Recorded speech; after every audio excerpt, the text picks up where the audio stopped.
तर आता स्थानिक निवडणुकांची अनेक समीकरणं आता पाहायला मिळतात। त्या संदर्भातल्या टॉप 9 बातम्या पाहूया।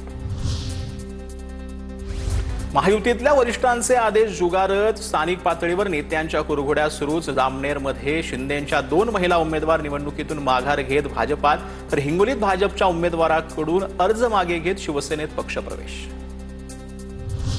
सावंतवाडी नगरपालिकेमध्ये शिंदेंच्या शिवसेनेला 100% यश मिळेल। मराठी लिहिता वाचता न येणारे व्यक्ती नगराध्यक्ष पदासाठी उभे केले। शिंदे गटाचे संजू परब यांचा दावा। यासह आम्ही भाजपचे तंगडा आव्हान मानतच नाही असं देखील यावेळेला त्यांनी वक्तव्य केलं। आम्ही महायुतीसाठी प्रयत्न केला, मात्र तो यशस्वी झाला नाही। युती तोडण्यासाठी भाजपच्या वरिष्ठ पातळीवरून निर्णय। निलेश राणेंची टीका। कणकवलीमध्ये नगरपरिषदेच्या निवडणुकांमध्ये राणे बंधू आमने सामने।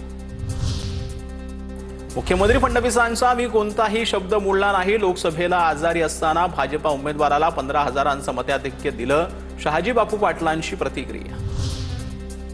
कागल नगरपालिका निवडणुकीतल्या शिंदे गटाच्या उमेदवारांना अज्ञातस्थळी हलवलं। कोणत्याही उमेदवारांना अर्ज मागे घेऊ नये यासाठी शिंदे गटाकडून खबरदारी। घाडगे मुश्रीफांच्या आघाडीमुळे खासदार संजय मांडलिकांच्या मदतीला प्रकाश आंबेडकर सरसावले। मुख्यमंत्री फडणवीसांचे मामे भाऊ अमरावतीत नगरसेवकपदी बिनविरोध। चिखलदरा नगरपरिषद निवडणुकीमध्ये काँग्रेस उमेदवारानं माघार घेतल्यानं विजयी। मुख्यमंत्री फडणवीसांकडून फोनवरून शुभेच्छा। गिरीश महाजनांच्या पत्नी साधना महाजनांची जामनेरच्या नगराध्यक्षपदी बिनविरोध निवड। विरोधी पक्षातल्या 3ही उमेदवारांनी अर्ज मागे घेतल्यानं साधना महाजन विजयी। उमेदवारी अर्ज नाकारल्यानं रत्नागिरी नगरपालिका निवडणुकीत भाजपच्या पदाधिकाऱ्यांचं नाराजी नाट्य। भाजपा ओबीसी महिला जिल्हाध्यक्ष प्राजक्ता रुमडे आणि भाजपा शहर चिटणीस निलेश आखाडेंचा राजीनामा। दोन्ही पदाधिकारी अपक्ष म्हणून निवडणूक रिंगणात। विधानसभेत महायुती जिंकली तशीच आगामी निवडणुकीतही जिंकेल। आता स्थानिक स्वराज्य संस्थांच्या निवडणुकीतही महायुतीच जिंकणार। उपमुख्यमंत्री एकनाथ शिंदेंकडून विश्वास व्यक्त। तर सध्या स्थानिक निवडणुकांची रणधुमाळी सुरू आहे। त्या संदर्भातल्या टॉप 9 बातम्या पाहूया। अमरनाथ नगरपालिका निवडणुकीपूर्वीच भाजपला मोठा धक्का बसलेला आहे। छाननी प्रक्रियेदरम्यान भाजपच्या 17 उमेदवारांचे अर्ज अवैध ठरले, तर शिवसेनेचे 8, राष्ट्रवादी 5 आणि काँग्रेसच्या 4 उमेदवारांचे अर्जही अवैध ठरलेले आहेत। नागपूर नगरपरिषद नगरपंचायत निवडणुकीसाठी दाखल केलेल्या अर्जांची छाननी पूर्ण झालेली आहे। नगराध्यक्ष पदाचे 50 अर्ज अवैध, तर नगरसेवक पदाचे 290 अर्ज वैध ठरले। नागपुरात काँग्रेसच्या 121 पदाधिकाऱ्यांचा सामूहिक राजीनामा पाहायला मिळतोय। काँग्रेसच्या गटबाजीला कंटाळून पदाधिकाऱ्यांनी हा राजीनामा दिलाय। नगरपंचायत नगरपालिकेत मनमानी झाल्याचा आरोप करण्यात आला। अक्कलकोट नगर परिषदेतील नगरसेवक पदाचे उमेदवार सहलीला गेलेले आहेत। सत्ताधारी नेते दबाव आणून अर्ज माघारी घ्यायला लावत असल्याचा आरोप होतोय। काँग्रेसचे तालुका अध्यक्ष मल्लू पाटलांची माहिती आहे। दरम्यान आता काँग्रेसचे उमेदवार कालपासून नॉट रिचेबल असल्याची माहिती आहे। अमरावती विभागातील 7 नगर परिषदांच्या निवडणुकांवर गंडांतर येणार। आरक्षणाची 50% पेक्षा जास्त मर्यादा ओलांडली। ढानकी, आर्णी, यवतमाळ येथेही 50% आरक्षणाची मर्यादा ओलांडली, तर मालेगाव, जहांगीरमधील नगर परिषद निवडणूक रद्द होण्याची शक्यता। नागपुरात नगर परिषद आणि नगरपालिका निवडणुकीचा प्रचार सुरू। भाजपच्या विद्या दुधे यांचा गृहभेटीवर भर। विद्या दुधे या बुटीबोरी नगर परिषद नगराध्यक्ष पदाच्या भाजपा उमेदवार। बुटीबोरी नगर परिषद निवडणूक भाजपासाठी प्रतिष्ठेची। धाराशिवमध्ये मुरुम नगरपालिकेमध्ये काका विरुद्ध पुतण्या लढत। माजी मंत्री बसवराज पाटलांचे बंधू आणि पुतण्या आमने सामने। बसवराज पाटलांचे बंधू बापूराव पाटील भाजपाकडून रिंगणात। बापूराव पाटलांच्या विरोधामध्ये पुतण्या प्रशांत पाटील अपक्ष म्हणून मैदानात। बुलढाण्याच्या चिखली नगर परिषदेमध्ये तिरंगी लढत। 4 वेळा नगरसेवक असलेले पंडितराव देशमुख मवियाकडून काशीनाथ बोंद्रे, तर राष्ट्रवादीकडून निलेश गावंडे मैदानात। बुलढाण्याच्या चिखली नगर परिषदेमध्ये पत्नीला पेट्रोल टाकून जाळण्याचा प्रयत्न करणाऱ्याला उमेदवारी। कोठडीमध्ये असलेला विशाल काकडेचा पोलीस संरक्षणात उमेदवारी अर्ज दाखल।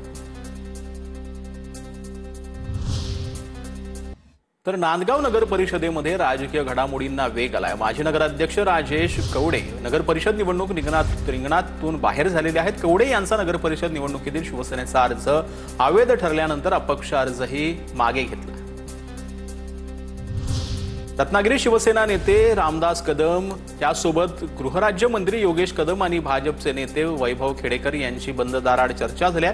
वैभव खेडेकर यांची पत्नी वैभवी खेडेकर उद्या अर्ज मागे घेणार अशी सूत्रांची माहिती आहे। कमी जागा दिल्यानं वैभव खेडेकर आणि शिवसेनेत जे आहे ते शाब्दिक शीतयुद्ध रंगलेलं होतं।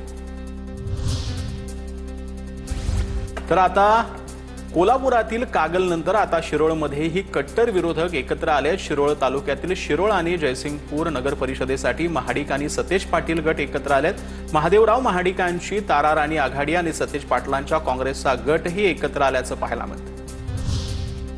धाराशिवमध्ये ठाकरे गटाचे जिल्हा समन्वयक आणि पदाधिकारी कार्यकर्त्यांचा भाजपमध्ये प्रवेश झाला। ऐन नगरपालिका निवडणुकीच्या तोंडावर शिवसेना उद्धव बाळासाहेब ठाकरे पक्षाला खिंडार पडले। जिल्हा समन्वयक दिनेश बंडगर यांच्यासह उभाटा शिक्षक सेनेच्या पदाधिकारी कार्यकर्त्यांनी माजी नगराध्यक्ष दत्ता वणगर यांचा भाजपामध्ये प्रवेश पाहायला मिळतोय। मेंढा नगरपंचायतीमध्ये भाजप आणि शिंदे गटाच्या शिवसेनेची मोठी सुरस पाहायला मिळते। भाजपच्या रुपाली वारागडे यांना मंत्री शिवेंद्रराजे भोसले यांनी भाजपच्या वतीनं उमेदवारी दिली आहे, तर शिंदे गटाच्या शिवसेनेसाठी जिल्हा प्रमुख अंकुश कदम यांनी रेशमा करंजकेकर यांना जे आहे ते अधिकृत उमेदवारी दिली आहे। गडचिरोली नगर परिषदेच्या निवडणुकीसाठी प्रचारात अनेक पक्ष मैदानात आहेत। गडचिरोली नगर परिषदेमध्ये 13 प्रभागांमध्ये 27 उमेदवार रिंगणात आहेत। राष्ट्रवादी काँग्रेस शिंदे गटाची युती तर भाजपा विरुद्ध काँग्रेसची तिरंगी लढत पाहायला मिळणार आहे। नगरसेवक पदाचे उमेदवार लीलाधर भरडकर आणि नगराध्यक्ष पदाचे उमेदवार असलेले अश्विनी नेताम हे प्रचाराच्या मैदानात पाहायला मिळतात। वाशिमच्या रिसोड पालिकेतच भाजप आणि शिंदेची शिवसेना एकत्र आली आहे, तर 4 ठिकाणी महायुती फिसकटलेली आहे। अजित पवारांच्या राष्ट्रवादीने वेगळी चूल मांडत नगरसेवक पदाचे उमेदवार रिंगणात उतरवलेत। छत्रपती संभाजीनगरच्या गंगापूर नगर परिषदेमध्ये महाविकास आघाडीकडून स्वतंत्र प्रचार करण्यात येतो। स्थानिक पदाधिकारी आणि कार्यकर्त्यांची स्वतंत्र प्रचाराची यंत्रणा पाहायला मिळते। आम्ही एकत्र लढणार अशी म्हणणारी महाविकास आघाडीचा स्वतंत्र प्रचार पाहायला मिळतो। नागपुरात नगर परिषद आणि नगरपालिका निवडणुकीचा प्रचार सुरू आहे। भाजपच्या विद्या दुधे यांचा गृहभेटीवरती भर पाहायला मिळतोय। विद्या दुधे या बुटीबोरी नगर परिषद नगराध्यक्ष पदाच्या भाजपा उमेदवार आहेत। बुटीबोरी नगर परिषद निवडणूक भाजपासाठी प्रतिष्ठेची असणार आहे। तर स्थानिक निवडणुकांचा धुरळा सध्या पाहायला मिळतोय, त्या संदर्भातल्या टॉप 9 बातम्या पाहूया। गोंदिया नगर परिषद निवडणुकीमध्ये राष्ट्रवादीची महिलांची बाजी पाहायला मिळते। राष्ट्रवादीकडून माधुरी नासरे मैदानात आहेत, तर इतर पक्षांचे सर्व उमेदवार पुरुष असल्यानं राष्ट्रवादीची महिला उमेदवार ठरली, त्यामुळे चर्चेचा विषय ठरतोय। लातूरच्या औसा नगरपालिका निवडणुकीमध्ये राष्ट्रवादीला वगळून भाजप आणि शिवसेना एकत्र आहे। दोघांनी नगराध्यक्ष पदाचे उमेदवार दिल्यानं राष्ट्रवादीच्या अभिमन्यू पवारांसमोर मोठं आव्हान उभं आहे, त्यामुळे लातूरमध्ये अजित पवारांच्या राष्ट्रवादीत नाराजीची चिन्ह आहेत। गोंदिया नगर परिषद निवडणुकीमध्ये राष्ट्रवादीची महिला बाजी पाहायला मिळते। राष्ट्रवादीकडून माधुरी नासरे हे मैदानात आहेत, तर इतर पक्षाचे सर्व उमेदवार पुरुष असल्यानं राष्ट्रवादीच्या महिला उमेदवार ठरल्यानं चर्चेचा विषय ठरतो। पुण्याच्या शिरूर नगराध्यक्ष पदासाठीचे सर्व अर्ज वैध ठरलेले आहेत, तर नगरसेवक पदाचे 5 अर्ज बाद झाले। छाननीनंतर माघारीकडे सर्वांचं लक्ष लागून आहे। महायुतीतील बिघाडीमुळे निवडणूक चुरशीची होणार आहे। सोलापूरच्या अक्कलकोट नगर परिषदेतील नगरसेवक पदाचे उमेदवार सहलीला गेले आहेत। अनेक उमेदवारांवर सत्ताधारी नेते दबाव आणत असल्याचा आरोप होतोय। काँग्रेसचे तालुका अध्यक्ष मल्लू पाटील यांची ही माहिती आहे।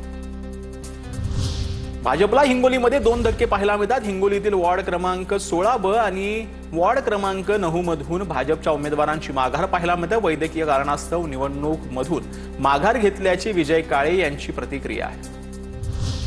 बीडमध्ये शरद पवारांच्या राष्ट्रवादीचे चहाल चाऊस यांच्या अर्जावरती आक्षेप घेतल्याच्या रागातून शिवीगाळ करण्यात आली। अजित पवारांच्या राष्ट्रवादीचे शेख तौफिक यांनी आक्षेप घेतल्यानं त्यांच्या घरासमोर फटाके फोडले, राडा घातल्याचं सीसीटीव्हीमध्ये फुटेज आता समोर आलंय। जळगावच्या जामनेरमध्ये नगरपालिका निवडणुकीमध्ये शिवसेना शिंदे गटाच्या 2 उमेदवारांची निवडणुकीतून माघार घेण्यात आली। माघार घेत जी आहे ती भाजपात प्रवेश केलेला आहे। आता भाजप आणि शिवसेना असा थेट सामना पाहायला मिळणार आहे। उरण नगर परिषदेच्या निवडणुकीमध्ये भाजपानं उर्दूमध्ये प्रचाराचे पत्रक छापल्याचा दावा करण्यात आलाय। आमदार रईस शेख यांचा भाजपवर हल्लाबोल पाहायला मिळतोय। मतांसाठी भाजपा काहीही करायला तयार असल्याची आमदार रईस शेख यांनी टीका केली।